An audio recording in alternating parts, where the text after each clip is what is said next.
Assalamualaikum warahmatullahi wabarakatuh. Bagaimana kabarnya teman-teman? Semoga selalu dilimpahkan kesehatan oleh Allah Subhanahu wa taala. Pada kesempatan kali ini, kami dari kelompok 6 akan presentasikan hasil diskusi kami dengan judul Model-model pengembangan kurikulum. Dengan anggota yang pertama, yaitu Uswatur Rasyidatul Kusnindah dengan NIM 078 sebagai pemateri pertama, Della Lorencia Putri dengan NIM 079 sebagai pemateri kedua, Khairul Umam dengan NIM 080 sebagai pemateri kelima, Muhammad Mujib dengan NIM 159 sebagai pemateri keempat, dan Binti Umi Malika dengan NIM 160 sebagai pemateri ketiga. Model-model pengembangan kurikulum dibagi menjadi 3. Yang pertama, model pengembangan kurikulum berdasarkan pengajaran. Yang kedua, model pengembangan kurikulum berdasarkan pengelolaan kurikulum. Yang ketiga, model pengembangan kurikulum berdasarkan implementasi kurikulum. Bismillahirrahmanirrahim. Di sini saya Uswatur Rasyidatul Kusnindah dengan NIM 078 sebagai pemateri pertama. Model kurikulum berdasarkan pengajaran terdiri dari 3 model, yaitu the subject design, the disciplines design, dan yang ketiga the broad field design. The subject design. The subject design adalah bentuk desain yang paling murni dalam model kurikulum berdasarkan pengajaran. Dari model ini, materi ajar disampaikan dengan terpisah dalam bentuk mata pelajaran.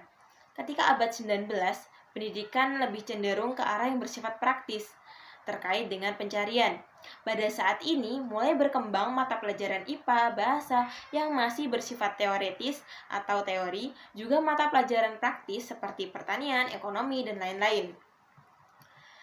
Model ini mengambil bahan ajar dari pengetahuan dan nilai yang sebelumnya telah ditemukan oleh peneliti terdahulu. Peserta didik diharuskan menguasai semua pengetahuan yang telah disampaikan oleh pendidik, baik suka ataupun tidak. Pelajaran yang diberikan terpisah menjadikan penguasaan materi oleh peserta didik harus terpisah juga, sehingga tidak jarang peserta didik hanya menghafal karena menguasai pengetahuan secara verbalitas. Jadi model ini memiliki beberapa kelemahan. Yang pertama, memberikan pengetahuan secara terpisah-pisah. Materi diambil dari masa lalu atau penelitian sebelumnya. 3. Model ini kurang memperhatikan minat, kebutuhan, dan pengalaman peserta didik. Yang ketiga, sering menimbulkan kesulitan dalam mempelajari dan menerapkan, juga kurang memberikan perhatian pada cara penyampaiannya.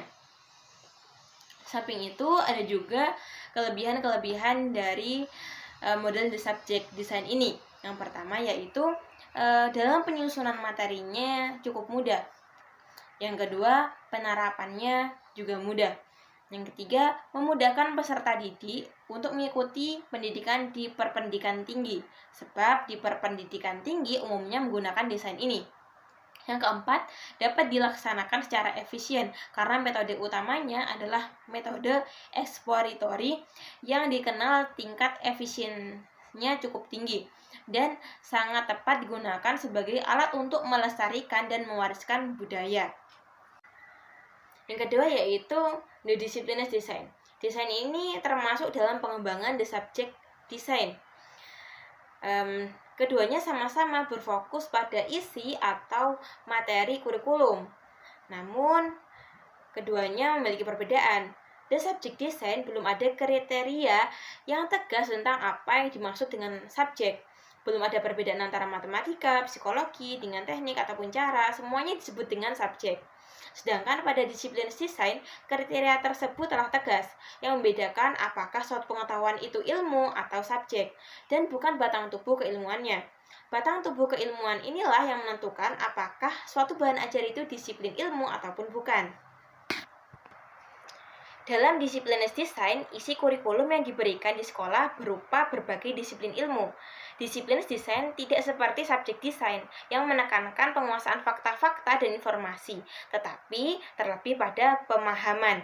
Peserta didik didorong untuk memahami struktur dasar disiplin, konsep-konsep, ide-ide, dan beberapa prinsip penting. Juga didorong untuk memahami cara mencari dan menemukannya. Pembelajaran sudah menggunakan pendekatan inquiry dan discovery atau penemuan. Kelebihan dari desain ini adalah selain memiliki organisasi yang terstruktur dan tepat guna, desain ini juga mampu menjaga integritas intelektual pengetahuan. Dan peserta didik mampu menguasai konsep, relevansi, dan proses intelektual yang berkembang pada peserta didik. Sedangkan kekurangan desain ini yaitu yang pertama, pengetahuan yang terintegrasi belum sanggup diberikan. Yang kedua, belum mampu menggabungkan antara sekolah dengan masyarakat atau kehidupan. Yang ketiga, belum bertolak dari minat dan kebutuhan atau pengalaman peserta didik. Yang keempat, susunan kurikulum belum efisien, baik untuk kegiatan belajar maupun untuk penggunaannya. Yang kelima, meski sudah lebih luas dari subjek desain, tapi secara akademis intelektualnya masih sempit. Assalamualaikum warahmatullahi wabarakatuh. Perkenalkan, saya Della Lorenza Putri dengan NIM akhir 079 pada pembahasan yang selanjutnya yaitu model The Bradfast Design.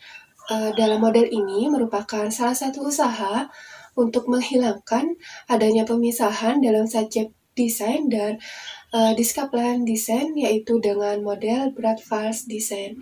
Dalam model ini, itu terjadi penyatuan mata pelajaran yang masih memiliki korelasi menjadi satu fokus dalam mata pelajaran. Adapun hal yang ingin dicapai dari pengembangan model profile design ini yaitu ingin membentuk peserta didik memiliki pemahaman yang menyeluruh. Bentuk kurikulum ini banyak digunakan di sekolah dasar atau SD dan sekolah menengah pertama atau SMP. Dalam model Bradfall Design ini memiliki banyak kelebihan dan kekurangan. Adapun untuk kelebihannya, yang pertama yaitu karena pada dasarnya dalam model ini itu terpisah-pisah, jadi di dalamnya terjadi penyatuan beberapa mata pelajaran yang masih memungkinkan terjadinya penyusunan warisan budaya secara sistematis dan teratur.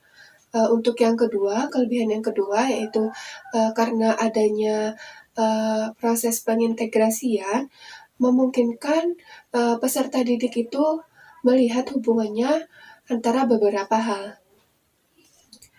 Adapun untuk kelemahan yang dimiliki model ini, yaitu yang pertama, kemampuan guru untuk tingkat sekolah dasar yaitu harus mampu menguasai bidang yang luas. Untuk yang kedua, kelemahan yang kedua yaitu karena bidang yang dipelajari itu luas, maka tidak dapat diberikan secara mendetail, di mana yang diajarkan itu hanya permukaan atau hanya sebagian saja. Yang terakhir, yang ketiga, meskipun kadarnya yang dimiliki itu lebih rendah dibandingkan dengan model The Subject Design, tetapi model ini itu tetap menekankan proses pencapaian tujuan yang sifatnya efektif dan kognitif tingkat tinggi. Demikian pemaparan yang dapat saya sampaikan. Terima kasih. Wassalamualaikum warahmatullahi wabarakatuh. Assalamualaikum warahmatullahi wabarakatuh. Sebelumnya, perkenalkan nama saya Binti Umi Malikah, NIM 1906111000160 dari kelas 6D. Di sini saya akan menjelaskan mengenai model pengembangan kurikulum berdasarkan pengelolaan kurikulum. Ada 4 macam model pengembangan kurikulum. Yang pertama yaitu model administratif, yang kedua yaitu model grassroots, yang ketiga model demonstrasi, dan yang keempat ada action research model. Di sini saya akan menjelaskan mengenai 2 macam model pengembangan kurikulum. Yang pertama yaitu model administratif. Apa itu model administratif? Model pengembangan kurikulum administratif adalah suatu pendekatan atau prosedur pengembangan kurikulum yang dibuat dan dikembangkan oleh pejabat tingkat atas yang memiliki kewenangan di bidang pendidikan. Model pengembangan ini sering juga disebut dengan istilah line staff. Jadi, dalam pengembangannya, kurikulum itu dibuat dan dikembangkan oleh pejabat tingkat atas yang memiliki kewenangan di bidang pendidikan. Kemudian, setiap sekolah itu dianjurkan untuk menggunakan kurikulum tersebut. Dalam pelaksanaannya, dilakukan kegiatan monitoring, pengamatan, pengawasan, dan juga evaluasi. Kemudian, hasil evaluasi tersebut digunakan sebagai umpan balik bagi instansi pendidikan di tingkat pusat maupun di tingkat daerah. Model pengembangan administratif ini memiliki beberapa kelebihan. Yang pertama yaitu kurikulum yang dibuat lebih terarah, karena dibuat dan dikembangkan oleh banyak ahli di bidang pendidikan. Yang kedua, kurikulum ini bersifat nasional, karena dibuat oleh pejabat tingkat pusat, sehingga terjadi penyamaan tujuan, strategi pendidikan, dan juga evaluasi. Yang ketiga yaitu dengan adanya penyamaan tujuan ini, diharapkan setiap daerah itu dapat meningkatkan mutu pendidikan yang setara. Selain memiliki kelebihan, pengembangan kurikulum dengan model administratif ini juga memiliki beberapa kelemahan. Yang pertama yaitu sulit disesuaikan dengan situasi dan kondisi yang ada di daerah tertentu. Yang kedua yaitu memerlukan biaya yang besar untuk kegiatan monitoring, pengawasan, pengamatan, dan juga proses evaluasi dalam pelaksanaannya. Kelemahan yang ketiga yaitu kurang membangkitkan kompetensi karena sekolah-sekolah itu sudah merasa cukup dengan kurikulum yang ada. Kelemahan yang keempat yaitu tidak peka terhadap kondisi masyarakat. Jadi kurikulum ini itu dibuat setara, baik untuk sekolah yang berada di desa maupun untuk sekolah yang berada di kota. Secara teknis operasional, pengembangan kurikulum dengan model administratif melalui beberapa tahapan. Yang pertama yaitu tim perumus mulai merumuskan konsep-konsep umum. Yang kedua yaitu analisis kebutuhan. Yang ketiga yaitu merumuskan kurikulum secara komprehensif. Yang keempat uji validasi.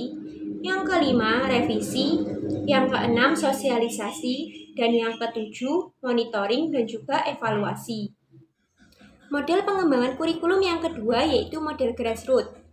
Model grassroots merupakan kebalikan dari model administratif, yaitu prosedur pengembangan kurikulum yang dibuat dari tingkat bawah.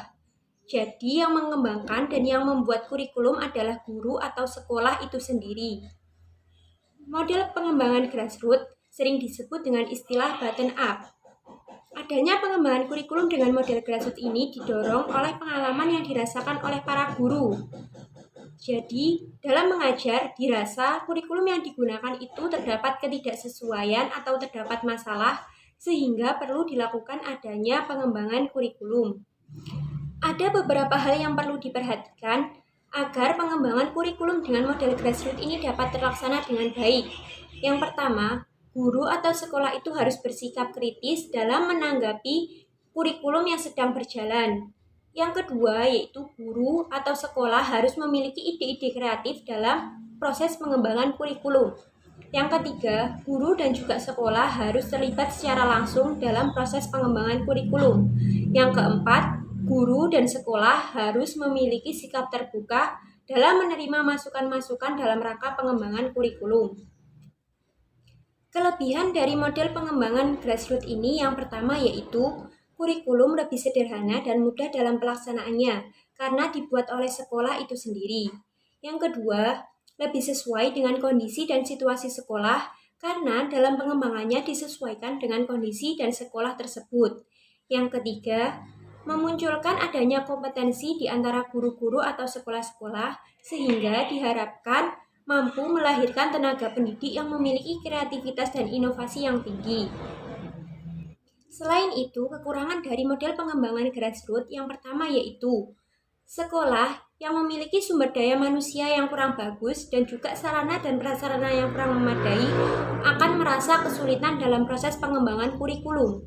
Yang kedua, yaitu pemerintah kesulitan dalam mengevaluasi kurikulum yang berbeda antara sekolah yang satu dan juga sekolah yang lain, karena proses evaluasi yang dilakukan pasti juga akan berbeda.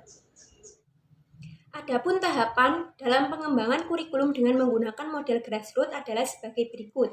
Yang pertama yaitu identifikasi masalah oleh guru.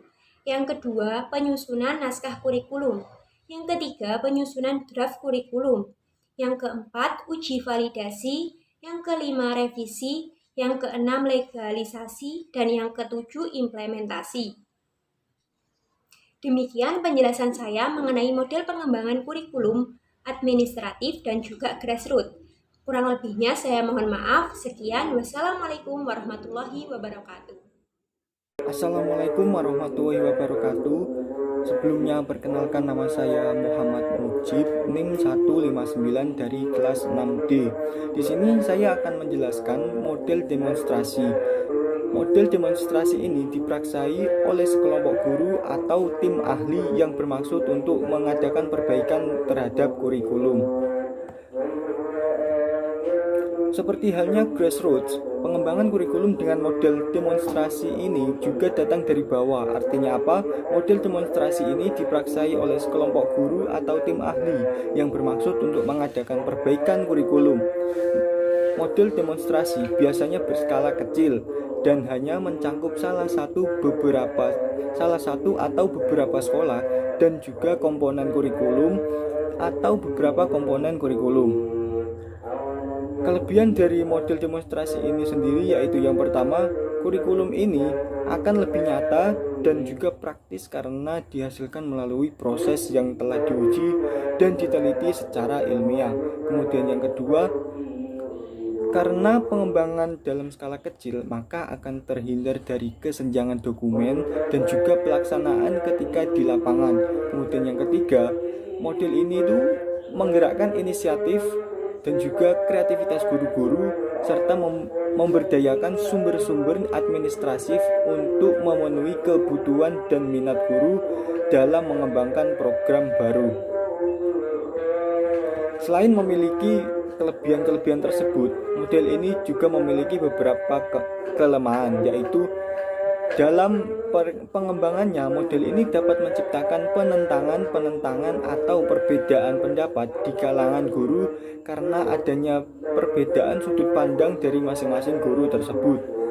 Adapun tahapan dalam pengembangan kurikulum menggunakan model demonstrasi ini, yaitu yang pertama, diperlukannya sekelompok guru dari satu sekolah atau beberapa sekolah yang ditunjuk untuk melakukan suatu percobaan tentang pengembangan kurikulum. Kemudian yang kedua, hasilnya disebarluaskan di sekolah-sekolah sekitar. Model selanjutnya yaitu Action Research Model. Model pemecahan masalah disebut juga dengan nama Action Research Model, dengan asumsi bahwa pengembangan kurikulum merupakan perubahan sosial. Dari segi proses, pengembangan kurikulum model ini sudah melibatkan seluruh komponen pendidikan yang meliputi siswa, guru, orang tua, serta sistem sekolah. Dalam model pemecahan masalah, kurikulum dikembangkan dengan tujuan untuk memenuhi kebutuhan para pemangku kepentingan yang meliputi orang tua, siswa, masyarakat, dan juga sebagainya. Ada dua tahap yang harus dilakukan dalam penyusunan model pemecahan masalah ini, yaitu yang pertama, melakukan kajian-kajian tentang data-data yang dikumpulkan terlebih dahulu sebagai bahan dasar penyusunan kurikulum. Data atau informasi yang dikumpulkan tersebut haruslah valid dan juga reliable sehingga dapat digunakan sebagai dasar yang kuat dalam pengambilan keputusan penyusunan kurikulum. Kemudian yang kedua, melakukan implementasi atas keputusan yang dihasilkan pada langkah pertama dari proses ini, maka akan diperoleh data-data baru dan juga selanjutnya digunakan sebagai bahan untuk menyesuaikan, mengevaluasi. Kemudian yang kedua, melakukan implementasi atas keputusan yang dihasilkan pada langkah pertama. Dari proses ini akan diperoleh data-data dan selanjutnya digunakan sebagai bahan untuk evaluasi masalah-masalah yang muncul di lapangan sebagai upaya tindak lanjut untuk memodifikasi atau memperbaiki kurikulum. Assalamualaikum warahmatullahi wabarakatuh. Di sini saya ingin memaparkan terkait dengan model kurikulum berdasarkan implementasi kurikulum. Perlu kita ketahui bahwasanya kurikulum perlu diimplementasikan. Jadi implementasi adalah merupakan proses penerapan ide ataupun konsep kebijakan dalam bentuk tindakan praktis sehingga memberi dampak baik berupa perubahan ataupun pengetahuan, keterampilan maupun nilai-nilai sikap. Model kurikulum berdasarkan implementasi kurikulum ada 3 bagian. Yang pertama ada kurikulum the Context Based Adaptation Model yang disebut dengan CBAM. Pada model ini pada intinya adalah menggambarkan dan mengidentifikasi beberapa tingkat perhatian ataupun kepedulian guru tentang inovasi, seperti apakah ketika guru mengajar ataupun ketika guru berada di dalam kelas dalam menggunakan inovasi. Jadi model ini merupakan hasil riset implementasi inovasi di sekolah dan perguruan tinggi, di mana hal ini sudah didasarkan oleh Universitas Pusat Penelitian dan Pengembangan Texas. CBAM ini terdapat 2 dimensi dalam penguraiannya. Yang pertama ada stage of concern about the innovation yang disingkat dengan SOC, dengan cara menguraikan perasaan guru dalam proses perubahan. Terus yang kedua, level of use the innovation, dengan cara menguraikan performan guru dalam menggunakan sebuah program baru. Jadi 2 dimensi tersebut sudah dikembangkan oleh Hall dan Locke. Yang kedua ada Tori model. Pada intinya dalam model ini adalah fokus utama pada perubahan personal ataupun perubahan pribadi ataupun perubahan perorangan dan perubahan sosial. Dalam model ini lingkungan dapat menerima ide-ide. Dalam model ini menyediakan skala yang membantu para guru untuk mengidentifikasi agar lingkungan dapat menerima ide-ide baru tersebut sebagai harapan untuk mengimplementasikan inovasi dalam praktek dan menyediakan beberapa petunjuk untuk menyediakan perubahan. Dan yang ketiga ada the profile innovate model. Ini